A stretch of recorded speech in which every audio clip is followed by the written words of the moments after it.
Hi friends, welcome to PHP Telugu tutorial. ఈరోజు topic వచ్చేసి comparison operators. Comparison అంటే comparison అంటే పోల్చడం అన్నమాట. దానికంటే ఇది పెద్దదా, దీనికంటే ఇది పెద్దదా, ఏ కంటే బి పెద్దదా, బి కంటే ఏ పెద్దదా. కంపారిజన్ అనమాట. Greater than, less than. So ఇక్కడ ఇవి వస్తాయి అనమాట. అవి ఏమనేది మనం ఇప్పుడు చూద్దాం. సో నేను చార్ట్ వేసి చూద్దాం. ఇక్కడ X is equals to 15, y is equal to 25. So వీటిని కంపేర్ చేయాలి. అంటే ఇది ఈక్వలా కాదని కంపేర్ చేయాలి. చూద్దాం.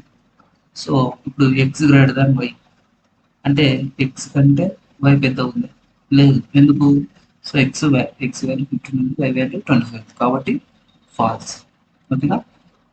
ఇక్కడ ట్రూ అయితే 1 వస్తుంది, ఫాల్స్ అయితే ఏం రాదన్నమాట. యాక్చువల్ అంటే ఇక్కడ 0 రావాలి. సో ట్రూ అంటే 1, ఫాల్స్ అంటే 0 రావాలి. కానీ పిహెచ్పిలో 0 ఉండదు కాబట్టి ఎంటీ స్ట్రింగ్ వస్తుంది. సో మనం కోడింగ్ చేసేటప్పుడు చూపిస్తాను. ఓకేనా? అర్థమైందా? సో వీటిని కంపారిజన్ ఆపరేటర్. అసలు కంపారిజన్ ఆపరేటర్స్ ఎన్ని ఉంటాయో చూద్దాం. సో ఇవి కంపారిజన్ ఆపరేటర్స్ అనమాట. ఈజ్ ఈక్వల్స్ టు అంటే x value y value equal ఉండాలి. అంటే ఎక్స్ 1 ఉంటే వై కూడా 1 ఉండాలి. దాన్ని ఈక్వల్ టు అంటారు. తర్వాత త్రిబుల్ త్రిబుల్ ఈక్వల్ టు ఉంది. అంటే త్రిబుల్ ఈక్వల్ టు అంటే ఆ వాల్యూ ఈక్వల్గా ఉండాలి, ప్లస్ టైప్ కూడా, డేటా టైప్ కూడా సేమ్ ఉండాలి.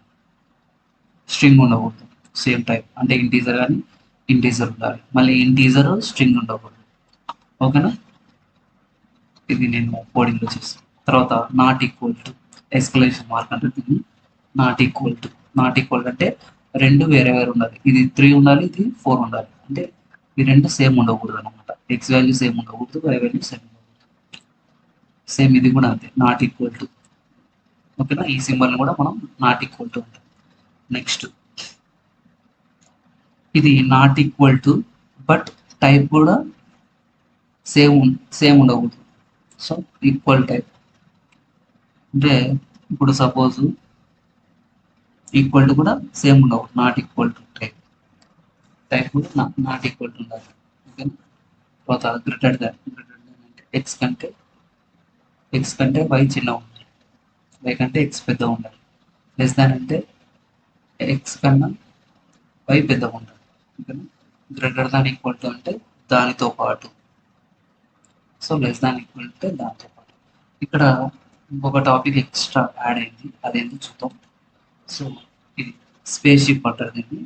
సో దీన్ని ఈ ఆపరేటర్ని స్పేస్ షిప్ అంటారు. ఓకేనా? ఇది ఎందుకు యూజ్ అవుతుందంటే ఒకవేళ ఎక్స్ కానీ తక్కువ ఉంటే -1 వస్తుంది. ఎక్స్ కానీ కరెక్ట్గా ఉంటే, ఎక్స్ వాల్యూ వై వాల్యూ కరెక్ట్గా ఉంటే 0 వస్తుంది.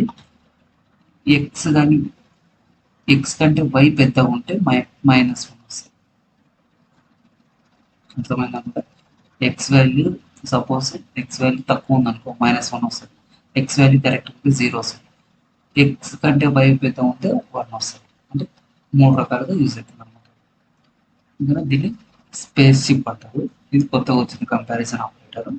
ఓకేనా? కోడింగ్లో చేసి చూపిస్తాను, మీకు కోడింగ్లోకి వెళ్దాము. ఓకే. సో కోడింగ్లోకి వెళ్ళే ముందు మనం డైరెక్ట్ నేను హెచ్టీ డాక్స్ తీసుకుంటాను. ఇక్కడే కదా మనం చేయాల్సింది.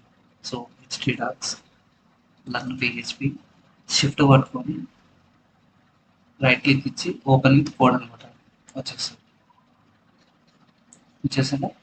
తర్వాత ఇది ఎలా ఓపెన్ చేయాలి?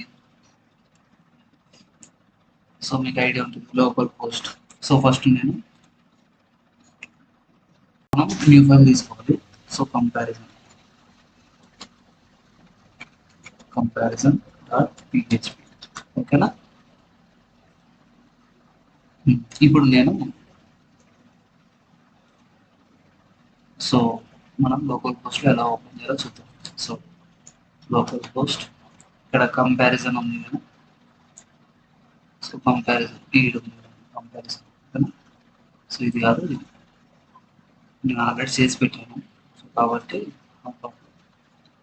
చూద్దాం. సో మనం ఏం చేయాలి? Coding. Okay.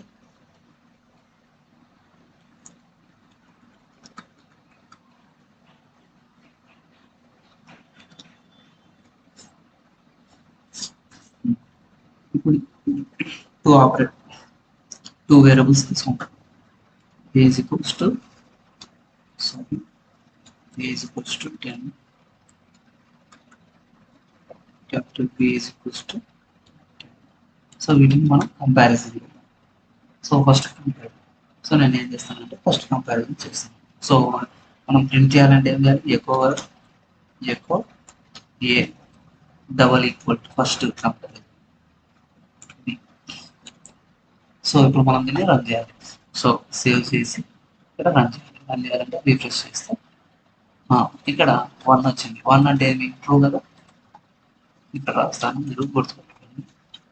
So 1 equals to true అని, 0 ఈక్వల్స్ టు, ఓకేనా.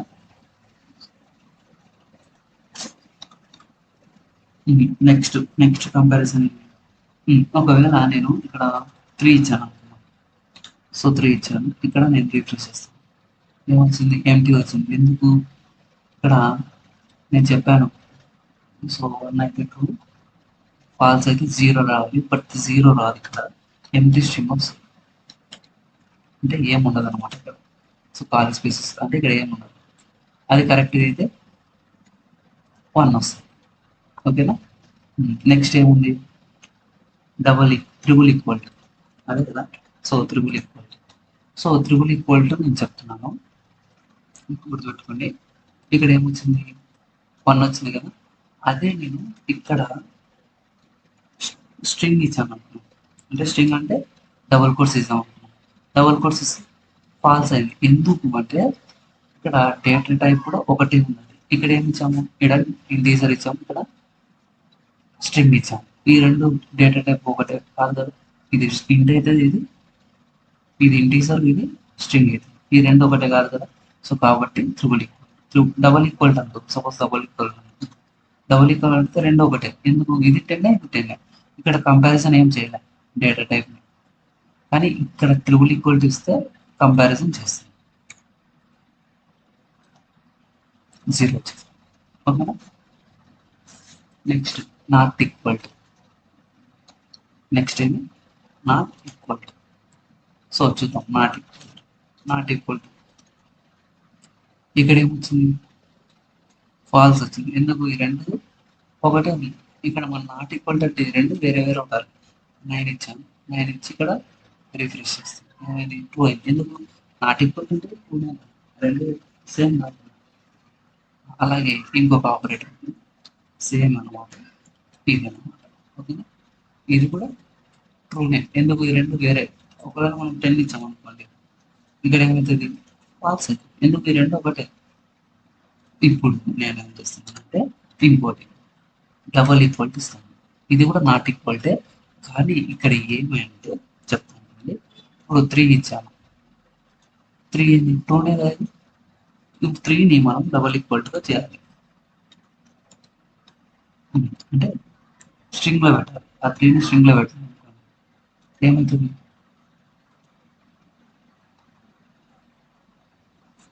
ట్రూనే. ఒకవేళ ఇక్కడ 10 ఇచ్చామంటే ఏమవుతుంది, సో ఇక్కడ 10 ఇచ్చాము, ఇక్కడ 10 ఇచ్చాము, నాట్ ఈక్వల్ అంటే సేమ్ అనమాట. డేటా టైప్ కూడా సేమ్ ఉండకూడదు. మీకు అర్థమైందా, ఇక్కడ ఏమైంది, ఇక్కడ చూడు, not equal to value or not equal to 10. అంటే వాల్యూ నాట్ ఈక్వల్ ఉండదు, డేటా టైప్ కూడా నాట్ ఈక్వల్ టు ఉండకూడదు, అంతే కదా. ఇప్పుడు సపోజ్ నేను ఏం చేస్తానంటే ఈ ఇన్వర్టెడ్ కామర్స్ తీసేస్తాను. ఇప్పుడు చేస్తాను, అది ఫాల్స్ వచ్చేసింది. ఎందుకు, ఇక్కడ సేమ్ ఉన్నాయి అన్నమాట. సేమ్ ఉంటే రాదు కదా. సో అదే అతను డేటా టైప్ సేమ్ ఉండకూడదు అండ్ వాల్యూ కూడా సేమ్ ఉండకూడదు. నెక్స్ట్ గ్రేటర్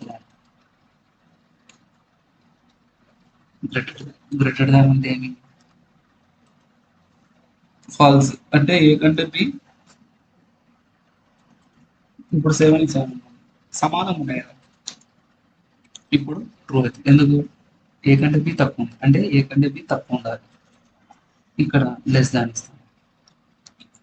లెస్ దాన్ ఇస్తే సో ఫాల్స్. ఎందుకు?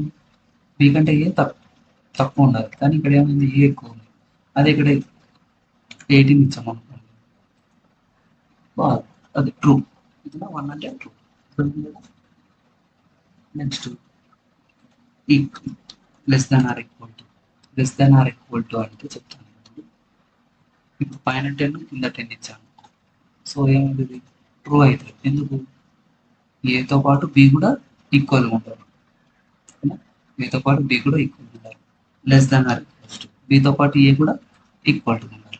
ఒకవేళ తక్కువ ఉందనుకోండి, సపోజ్ ఇక్కడ నేను 5 ఇచ్చాను, ఏమైంది, తక్కువ ఉన్నది. ఒకవేళ ఇక్కడ ఇక్కడ ఇక్కడ 15 ఇస్తే ఫాల్స్ అవుతుంది. ఎందుకు? బి కంటే ఏ ఎక్కువ ఉందన్నమాట. ఓకేనా, అది less than or equals to. ఒకవేళ నెక్స్ట్ ఇంకొక టాపిక్ అని నేను. సో ఆ టాపిక్ పేరే స్పేస్ షిప్. స్పేస్ షిప్ ఏమంటే చెప్తాను అండి. ఇప్పుడు ఈ రెండు వాల్యూలో కరెక్ట్ ఉంది. చూద్దాం ఏమొస్తుంది. 0 వచ్చింది. ఎందుకు? ఈ రెండు వాల్యూ సేమ్ ఉన్నాయి. సేమ్ అంటే 0 వస్తుంది. ఒకవేళ ఏ దాని 3 ఉందంటే ఏమొస్తుంది, -1 వచ్చింది. ఎందుకు? బి కంటే ఏ తక్కువ ఉంది కాబట్టి -1. ఒకవేళ ఏ ఎక్కువ ఉంది అనుకున్నాం, సపోజ్ 13 ఉంది, 13 ఉంది అంటే బి కంటే ఏ ఎక్కువ ఉందంటే 1 వస్తుంది. ఓకేనా, దాన్ని స్పేసిఫిక్. ఓకేనా, ఇది అర్థం కాదు, మనం మళ్ళీ ఒకసారి మీరు క్లాస్ వింటే మీకు అర్థమవుతుంది. ఓకేనా, సో ఏ తక్కువ ఉంటే -1 వస్తుంది. ఒకవేళ కరెక్ట్గా ఉందంటే 0 వస్తుంది. 0. అదే ఎక్కువ ఉందంటే 1 వస్తుంది. అంటే వైకి మీరు వైకి ట్రై చేయండి, వై అంటే బీకి ట్రై చేయండి. ఓకేనా, అర్థమైంది అనుకుంటాను. Okay friends, thank you watching this video. Please subscribe.